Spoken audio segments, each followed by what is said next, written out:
The Hair Transplant Network is the largest hair restoration community created by patients to help you find the best hair loss treatments and surgeons based on results. This is Dr. Barghouthi from Amman, Jordan. Uh, for those of you who don't know, Dr. Barghouthi started a trial on verteporfin, which is a FDA-approved treatment for wound healing.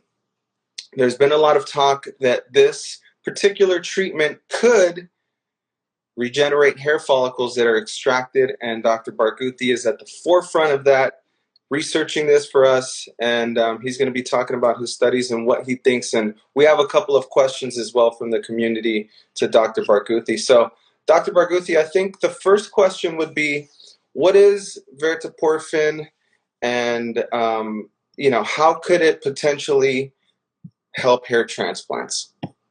Okay, hi Melvin, how are you? And to all the listeners. Verteporfin originally was FDA approved in around the year 2000.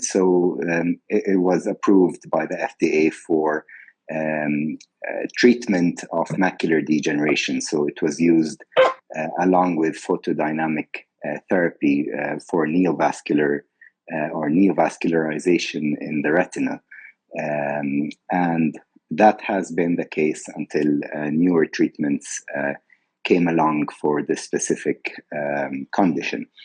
As you said in recent posts at the Hair Restoration Network and with other interested researchers and patients, there has been studies performed at Stanford and by a group of researchers looking at verteporfin as well in mice and pigs in terms of wound regeneration, reduced scarring, hair regeneration, basically skin appendage regeneration. And that caught our attention. And since it's an FDA-approved medication, we decided to, try and source the medication and test it for hair transplant FUE patients at this stage. So essentially, this is the medication. It is an approved medication and has been approved for over 20 years. And in terms of safety profile and clinical use, it has been used on several or many patients over the years. So how does it exactly, do you know the mechanism of action that basically would regenerate the hair follicle in theory? Like how does... So basically wound scarring has been identified to be associated with a pathway where a gene called engrailed 1 gene is at the forefront of this mechanism. And researchers have been able to identify fibroblasts, which are the core of fibrosis or scarring tissue, where there are engrailed 1 positive fibroblasts and engrailed 1 negative fibroblasts. So engrailed 1 positive fibroblasts would lead to the typical scarring that we see in most scar tissue.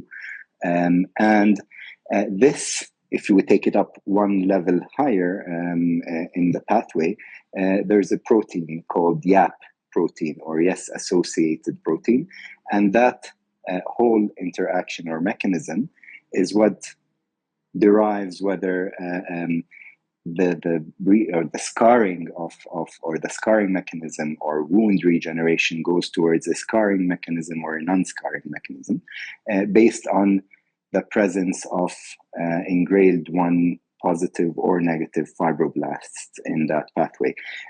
So inhibiting YAP protein or YAP-associated, yes-associated protein was able to transform the pathway into or to promote the abundance of engrailed 1 negative fibroblasts. We shouldn't probably get too technical with it, but it's basically switching from one pathway to the other.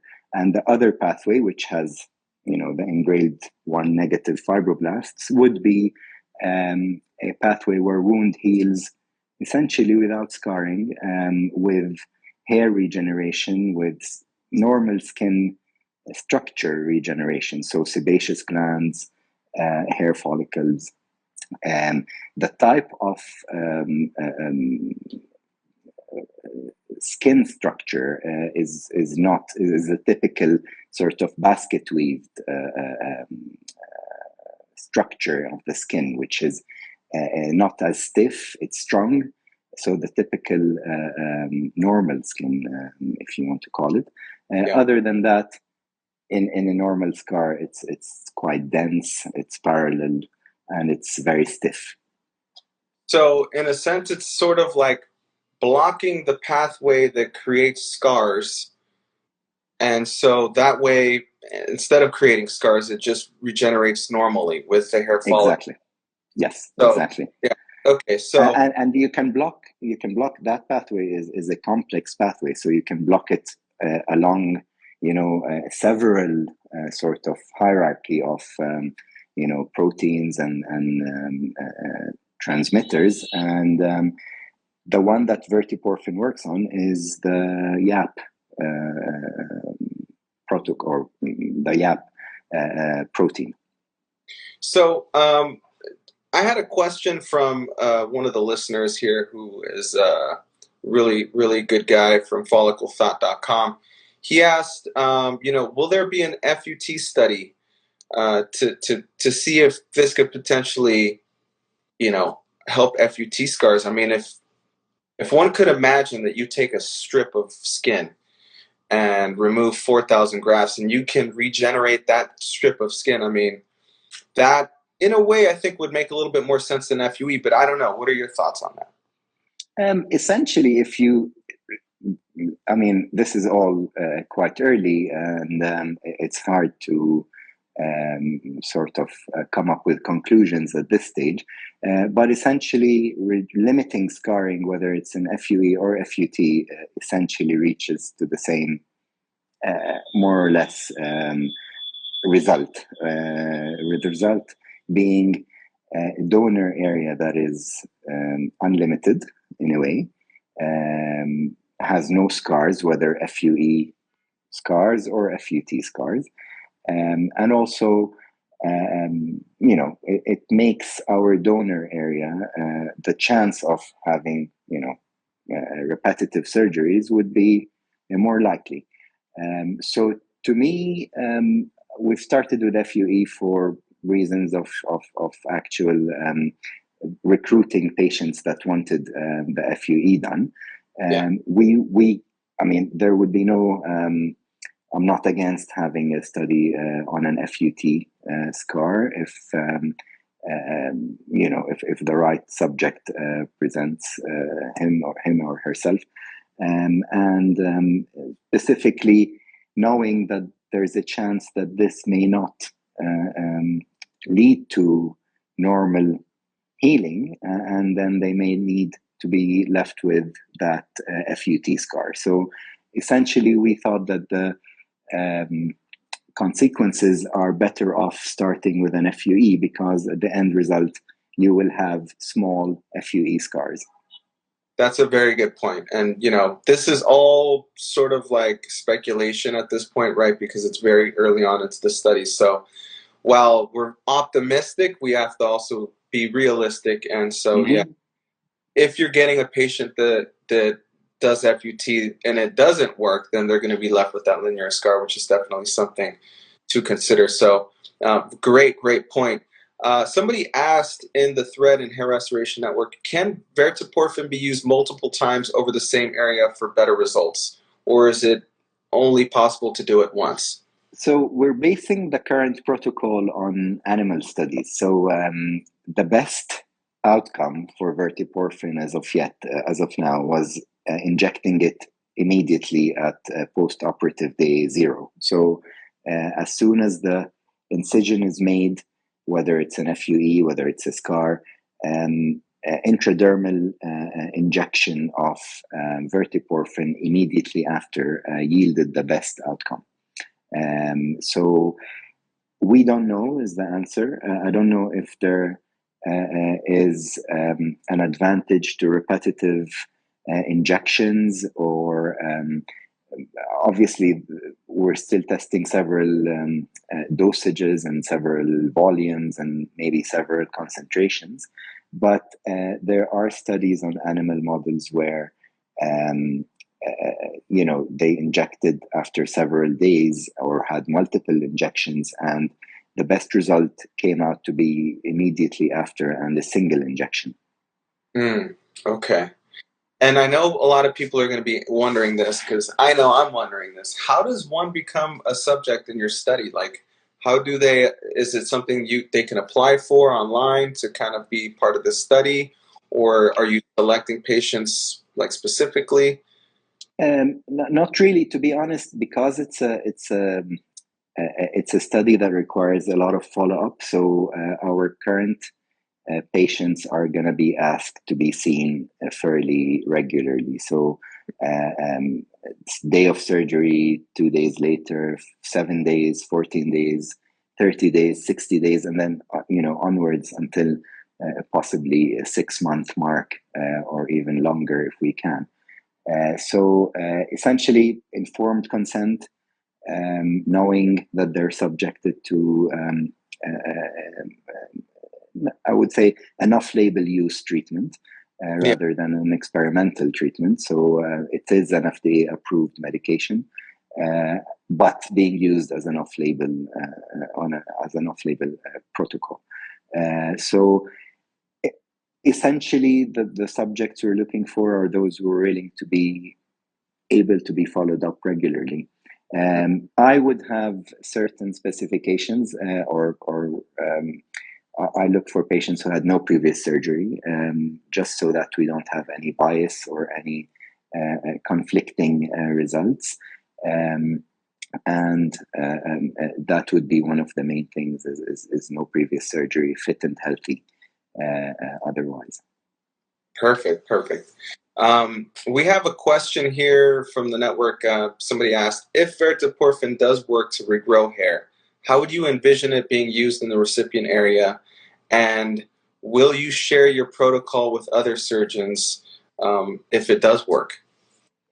For the second question, yes, of course. I mean, this is something that is of global interest, and I'm sure it's something that would benefit doctors and patients equally. So yes, we would share it. The other thing would be, in the recipient area, we don't know that the mechanism where verteporfin works at this stage is that you need an injury. So it doesn't work on old scars. So if we're going to work on old scars, we need to excise a new area and then inject. So it works with scar revision. Theoretically, it would work with a scar revision, but it wouldn't work being injected into existing scar, because we're trying to block the new mechanism of scarring instead of whatever has been done already. So in the recipient area, it's something up for research, to be honest, because you may be inducing trauma by injecting itself, but we don't know whether the regeneration is becoming part of the scarring mechanism, or whether it's just an endpoint on its own, where you're going to inject and regenerate hair. So we don't know if it's going to act on miniaturized hair through DHT or male pattern or female pattern hair loss mechanisms, or whether that regeneration is in fact a cascade as a result of the whole tissue being regenerated during scarring. So it's something I'm also looking at, is injecting in the recipient area. But again, I'd like to get more done on the FUE part and then move on to that part, or possibly to the FUT part. Yeah, I mean, I think I'm very excited. A lot of people are excited. Rolanda's actually said, he's not going to take you. I know a lot of people are obviously going to be in my position, or the position of having multiple procedures, and they're going to be interested in this. Would it still be possible? Let's say it does work. Let's say it does regrow hair and it works well. Would it be possible still to do it on a patient who's had previous hair transplants? Do you think it would be something that would work? Yeah, I mean, if someone is already had a hair transplant, then he had his donor reserve reduced. But if it works and we can, from that point, maintain his donor, then that would be something very promising. So instead of having your actual 6,000-7,000 follicle reserve, let's say you're down to 4,000. So maintaining those 4,000 is still very good news. Yeah. Great. Yeah. We got a question here. Is it possible to heal already existing hair transplant scars or acne scars by excision of the scar and treating the resulting wound with verteporfin? Theoretically, any wound that is fresh can be treated. So if we're going to excise in some way or the other any existing scar and inject immediately vertiporfin, then that would technically follow down the same pathway that we're discussing. Existing scars without, fresh wound would be unlikely to work. Yeah. We had a question here. Let me see. So, could you ask whether he's optimistic about using verteporfin for already existing FUE scars based on the research and his intuition? So, I think he means that someone had, let's say, a over harvested donor and their donor looks bad. Is it, what are your thoughts on treating those areas with verteporfin if you think it'll maybe improve it at all?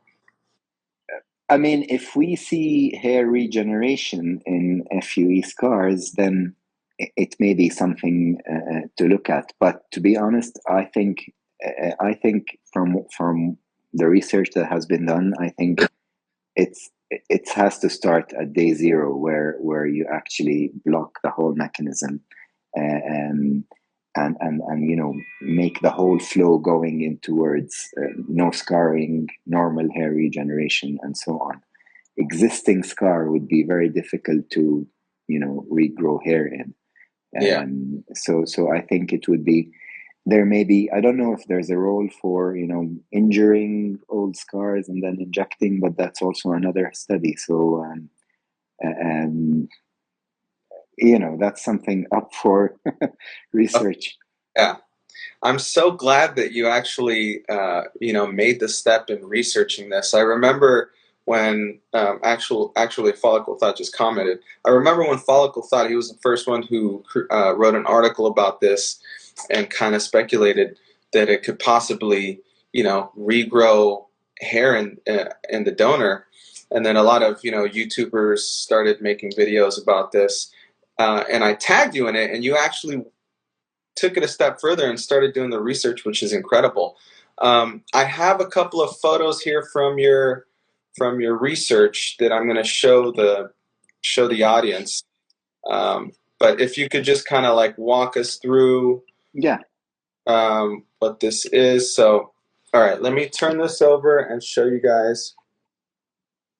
Okay, so if you could just walk us through and let us know what we're exactly looking at here.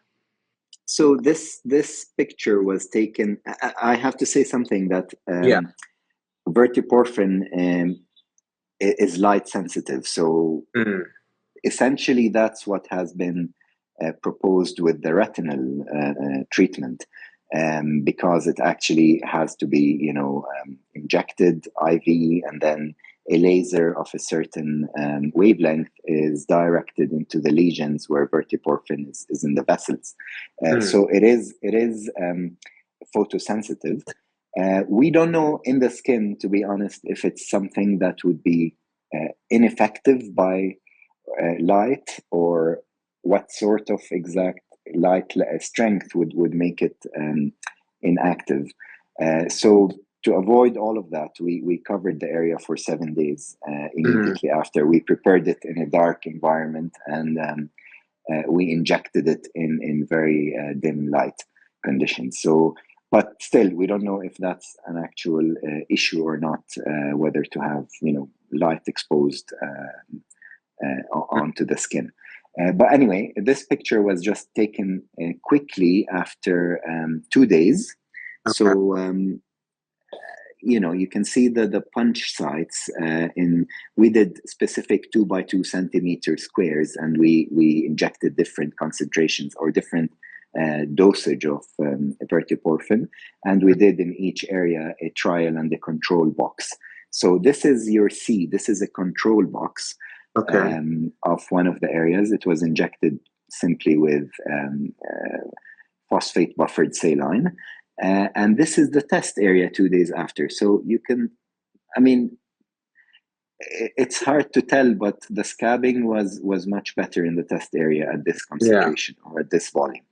And that's only 2 days after. There was no hair regeneration, of course. It's too early, even a month later. So it's simply just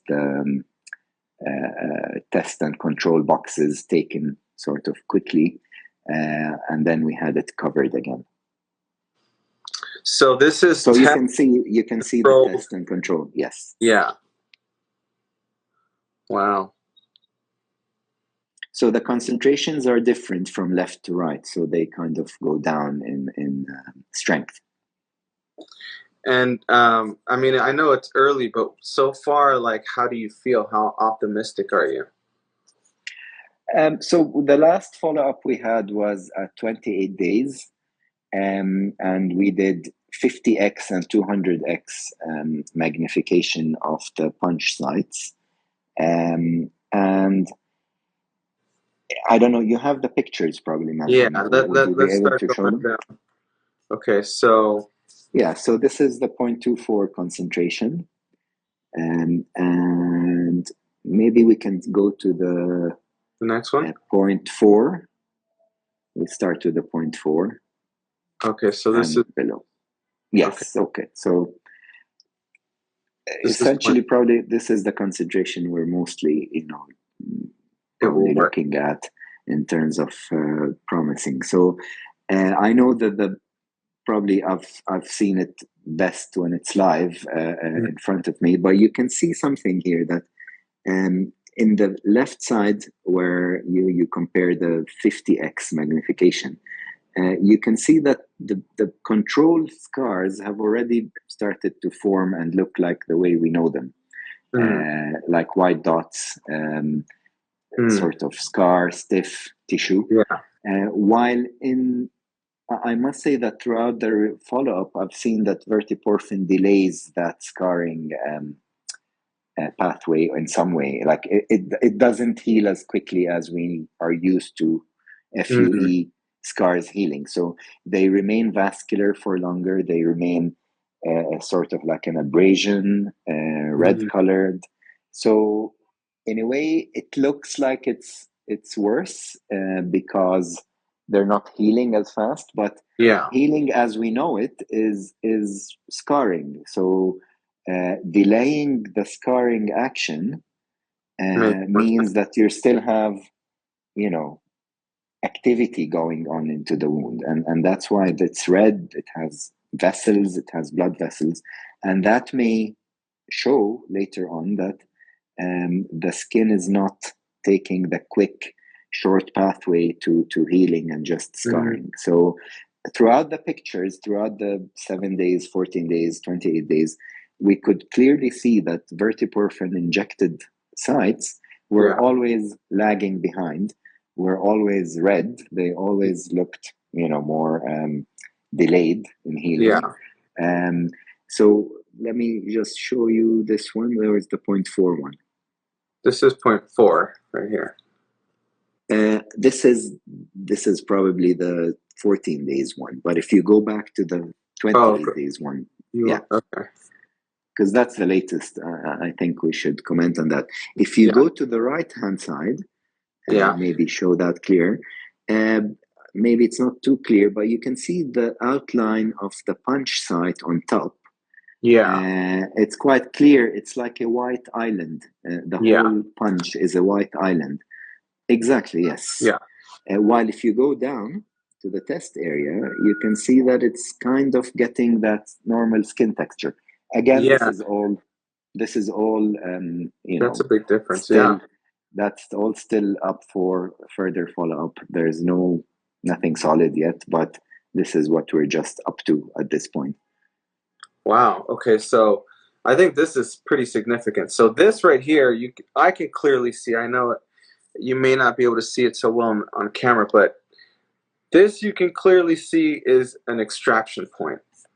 Right here, this just looks like regular skin.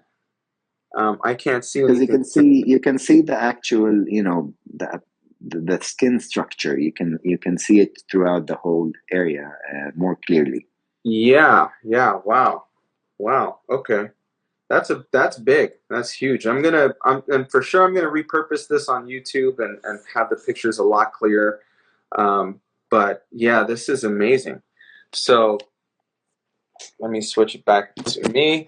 Wow, I don't think no one's ever seen that. We got a question here from Rolandus. Do you think if we would punch into existing FUE scars and apply verteporfin, this might trigger follicle regeneration, or perhaps would it just heal as a better looking scar? Of course, there's no idea. So if we punch into an old FUE scar, then we're technically creating a new scar or a new fresh wound. So yes, I would say it might be something that may be worth trying and worth, essentially maybe try a bigger punch to the scarred FUE punch is already contracted, so it's going to be smaller than the punch used originally. So if we go over it with the same punch size, we may be able to extract the whole scar and have healthy skin surrounding it, or healthy fresh wound, basically.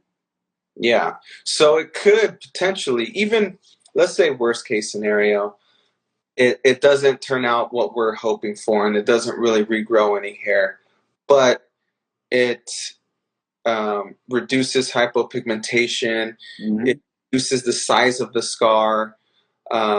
This could be really something because let's face it, the industry right now has a lot of bad botched donors, as you know, with low-cost clinics and the hair mills.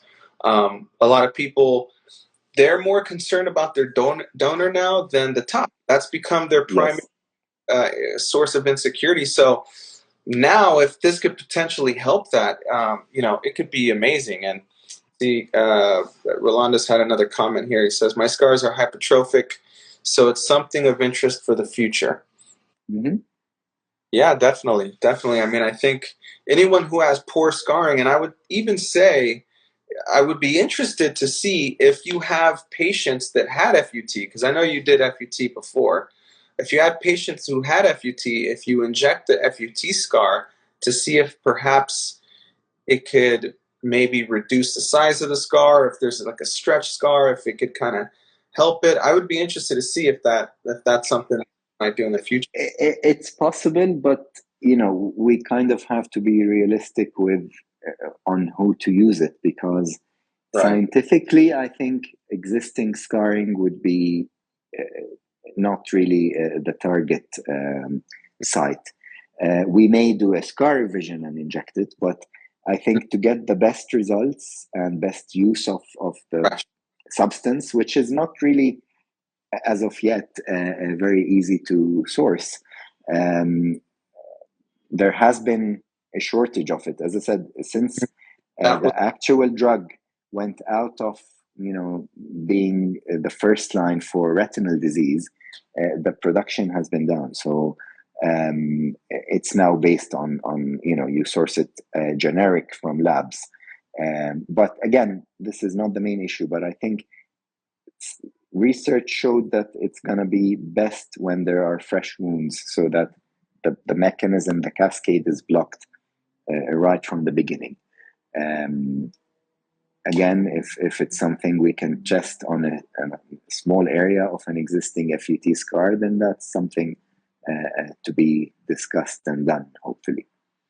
Yeah, because you brought up a good question. Somebody asked, how could we avoid shortages in the future? I'm just saying, Melvin, something maybe to clarify. Someone is commenting on the concentration and the dosage. Yeah. So basically, concentration of 2 milligram per mil is different than 0.4 and 0.32. We used 0.4 milligrams per square centimeter at a concentration of 2 milligrams per mil. So when we actually made the drug, we used the same concentration as the pig study, but then we injected every 5 millimeters squared, and to get a concentration of injection in 1 centimeter squared of 0.4 milligrams.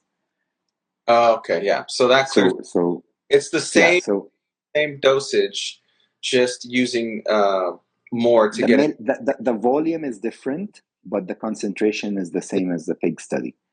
So 0.4 mils or 0.4 milligrams per square centimeter. Yeah. Essentially, we injected every 5 millimeters squared. Got it. So it's milligrams. You use the same milligrams, you just use a different milliliter, which is the actual volume for those. Exactly. Yeah. Exactly. Yeah. So someone did ask about avoiding shortages in the future, and if it would be possible to source it from the brand name Visidyne. To be honest, Visidyne comes in prepared for injection because it was the one used for intravenous use in the eye disease. But it's as far as I know, and while we were trying to source it, it was out of production. Got it. Okay. So we had to go with generic verteporfin, and through the help of people who were always interested in this, we were able to look at different suppliers. It came in powder form, so we had to prepare everything from scratch, and eventually make up the solution. I want to invite you to, and I think it would help everybody if you created a thread on the Hair Restoration Network and kind of update it with your findings, because I think sure, viewers, they're going to want to know what is the latest and the greatest in the study. So I think having it in one location would be fantastic. We got a question here. Also wonder if verteporfin was dissolvable and PBS became green, etc. Absolutely, it became green. It was dissolvable in PBS. We had to use an ultrasonic device as well to help with that. Yeah, and just so in case other surgeons want to start a trial on their own, are you going to be kind of sharing your protocol? If another surgeon, reached out to you and was like, "Hey, I'm interested in doing this in my practice as well," is there a way that they can contact you or your clinic to kind of get? Absolutely. I mean, through email, through here, through you, through Instagram, we can hopefully, come up with, even better protocols, or test different concentrations, have a bigger recruiting pool of patients or volunteers, and we could test different things, in parallel. Yeah, because I think even different pools of even different genetic pools of different ethnic groups heal differently. Correct. Yeah. Some groups tend to get keloids, other groups don't. So it would be interesting to see how different groups react to this medication. So I would be interested to see different surgeons implement protocol. We got a question here. How exactly does verteporfin regenerate hair after a hair transplant? If the whole follicle has been taken out, leaving empty space, How does surrounding tissue know there was hair before? That's in an unborn child, you have no scars. So it's a pathway that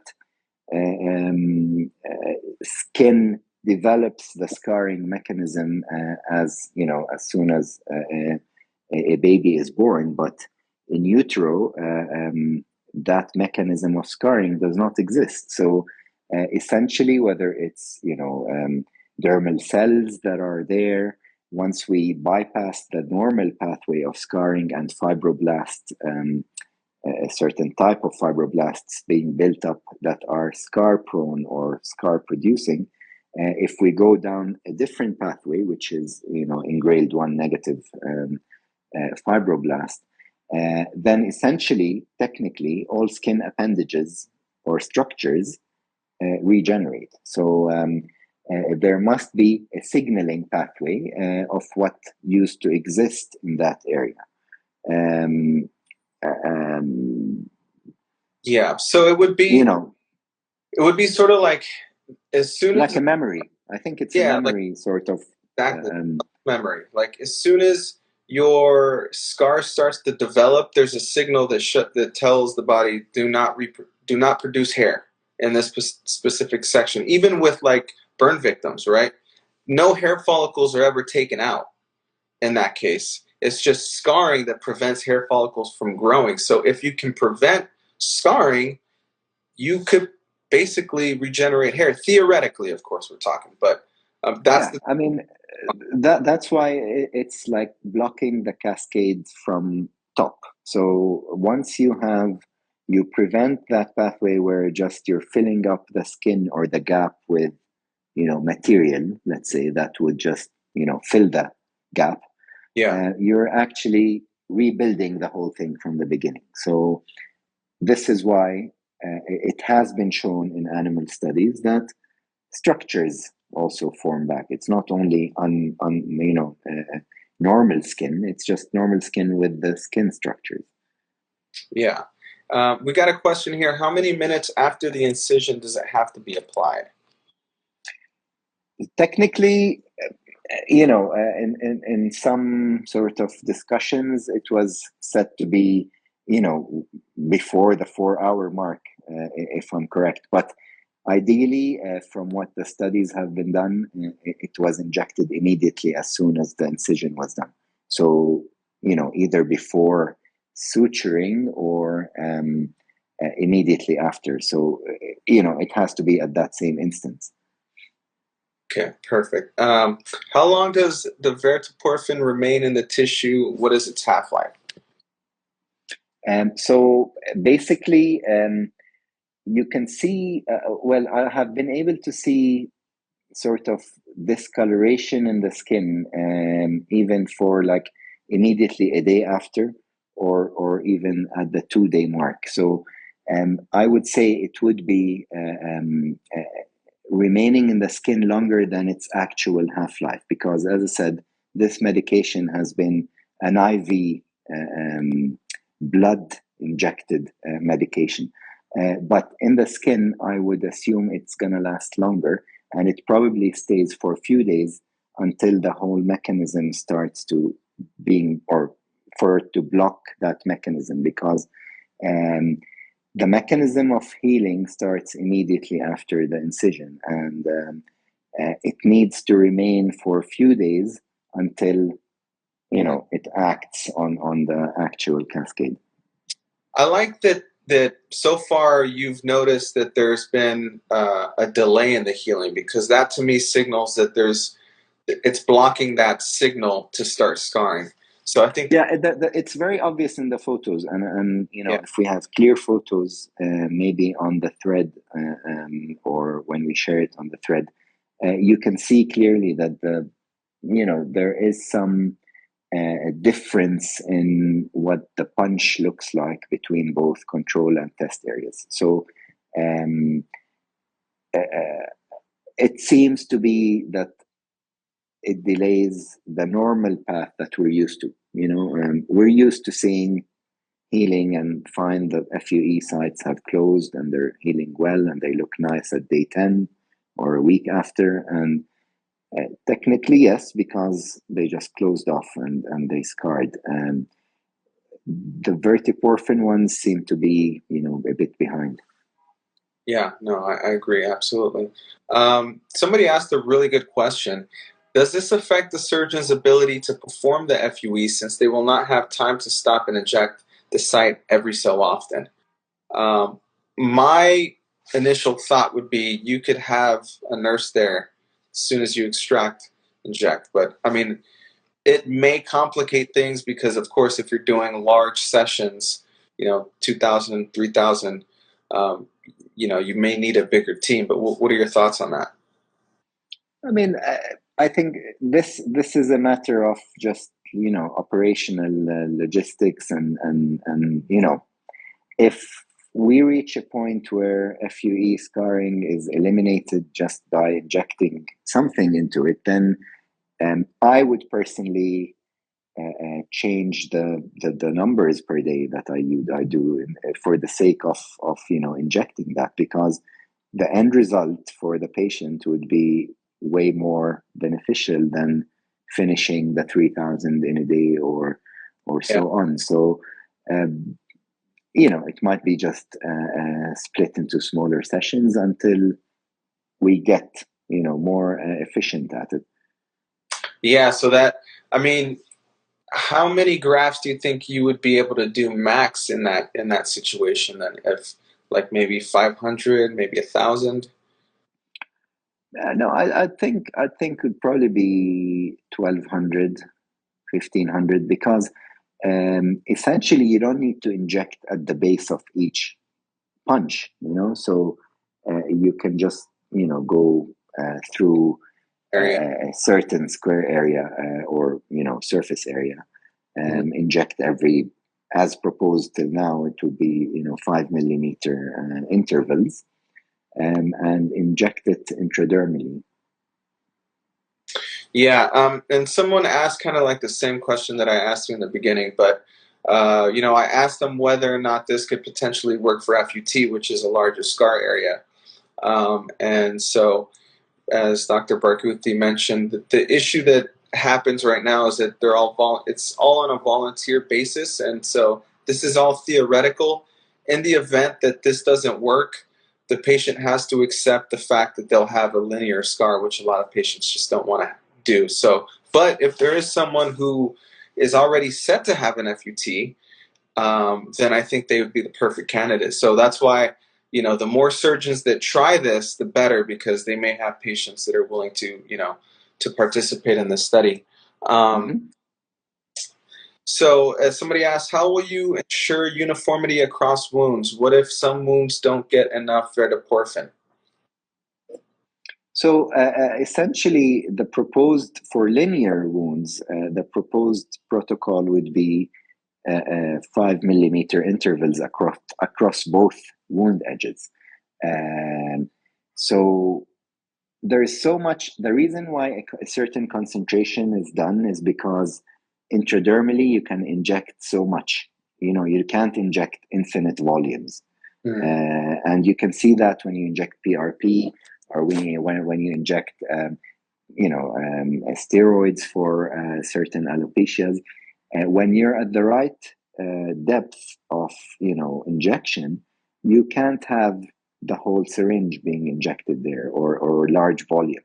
So essentially what we needed to do is find a concentration strong enough that allows us to reduce the volume that needs to be injected, because you can't have 1 mil per injection, for example. No dermis would support that. You just can't inject it. So finding the right concentration, having a decent, acceptable volume at that dosage would be enough. So what we use is graded insulin syringes, and we can know exactly the volume and the distance, the intervals. So we tried our best to be uniform, and we tried to have the volumes fairly small in order to allow for the medication not to overflow or to just go to the surrounding tissue unnecessarily. Yeah, man, this is all incredible information. I would just say, if this does work, which a lot of people are skeptical, and rightly so, you know, in the hair transplant and the hair loss industry, skepticism is encouraged when a new treatment comes out. And just want to make it clear that we're by no means saying that this is going to work. This is just that that Dr. Barghouthi is trying, which I can't stress enough how thankful I am to have a doctor like Dr. Barghouthi willing to try something new. That's what we need in this industry. We're not saying it's going to work, but it's definitely something worth trying. Yeah, Dr. Barghouthi deserves a Nobel Prize. Absolutely. You know, not too many surgeons will do this, you know, because this is a lot of labor-intensive work, and it takes a lot of your time, you know. As you explained, in order for a patient to qualify for this, they need to be seeing you constantly. Take time out of your day to be seeing these patients for this study, which may or may not work. So it's something that's incredible, and it's for a good cause anyway. So yeah, absolutely. And I think again, I just want to invite you, Dr. Barghouthi, to create an ultra thread, and I will pin it. I'll pin it in the Hair Restoration Network, where you can. I'll start by posting the photos you have so far. You did, I believe you did 7 days, 14 days, and now you're at 30 days. And then 28. We're doing it sort of by weeks, so 28 days, just to be specific.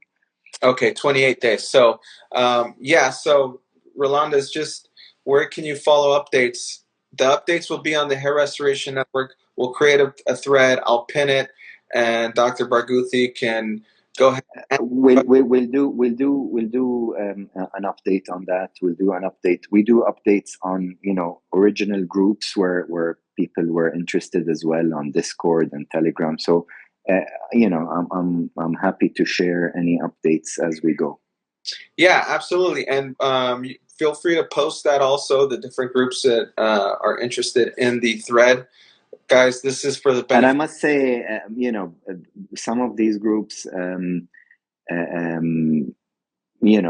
very helpful members and group of researchers and patients, and they come up with all sorts of updated studies, and I must say they were extremely helpful in updating protocols and gaining more insight into the whole issue. So it's something that has been fairly collaborative. Yeah, absolutely. Somebody asked if you have a Discord server. I'm actually one of the studies. There's a study server. I don't control it. I'm not the admin. I was invited to it, and I have been updating it and gaining more insight through it. So I think I can probably get someone to post the address or share the address with anyone interested. Yeah, I'll tell you what, guys, when we create this thread, I will go ahead and get all of the different avenues where people are sharing updates. I'll put it in the thread, and I'll update Instagram as well with all of that information. So I want this to be accessible to everybody. We should all be coming together in this type of research, because we're all going to benefit from this. Somebody asked, can they donate to your research efforts? I'll be the first one to donate if you let me know where. Well, I mean, to be honest, if we see any promising sort of, results, and if we need to recruit, or if we need to we'll reach out to everyone who's interested. So far we've been keeping it within the clinic, within my efforts or my capabilities. So. But I'm sure if we see more promising results, if we see things that need to be expanding, we can always discuss it as a community. Yeah, absolutely. Just to close this out, I know you've given me an hour of your time, and I'm very, very. Not at all.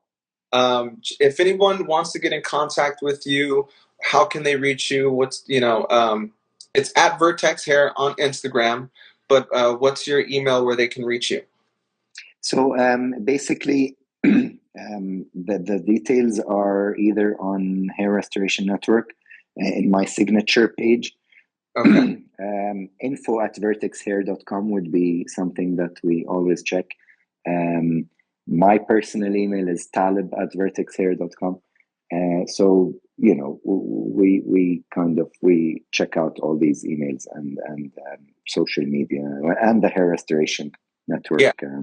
direct messages. So info@vertexhair, taleb@vertexhair.com, or via the Instagram page as well.